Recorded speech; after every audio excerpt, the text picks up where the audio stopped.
ВМРО ДПМН бара од СРСМ да се огради од поранешниот министер за земјоделство Трајан Димковски. Според партијата, наместо да ги брани криминалците во своите редови, СРСМ треба да го осуди потегот со кој се оштетил државниот буџет за 800.000 евра преку отпис на 2000 тони јачмен и пченица.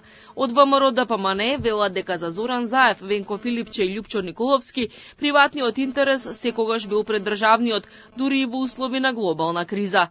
Андоновска јавно праша дали отпишаните производи од стоковите резерви завршиле на црниот пазар. Јавноста мора да знае дали отпишале 2000 тони јачмен и пченица од стоковите резерви, па преку Димковски овие продукти завршиле на црн пазар во една соседна држава.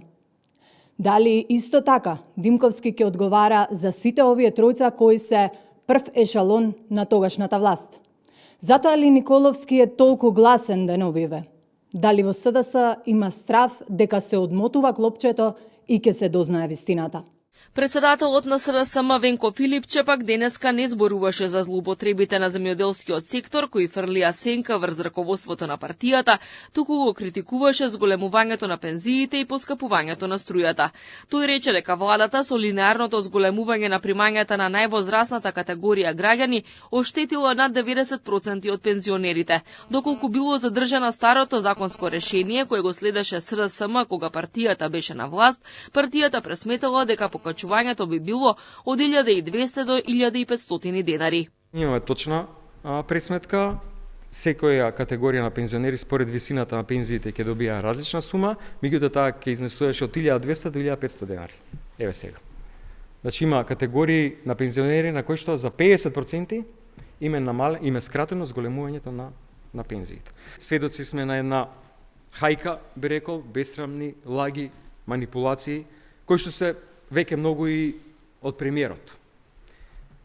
Такво политичко лицемерие до сега не сме сретнале и не сме виделе, и тоа е обидот, премиерот, таа криза која што самиот ја создаде и измамата која што ја направи кон пензионерите, сега да ја препише на Социјалдемократскиот сојуз на Македонија. Премиерот Мицкоски во повеќе наврати потенцираше дека порастот на пензиите од вкупно 6000 денари во последнава година и пол се направил за да се подобри стандардот на оние со најниски примања.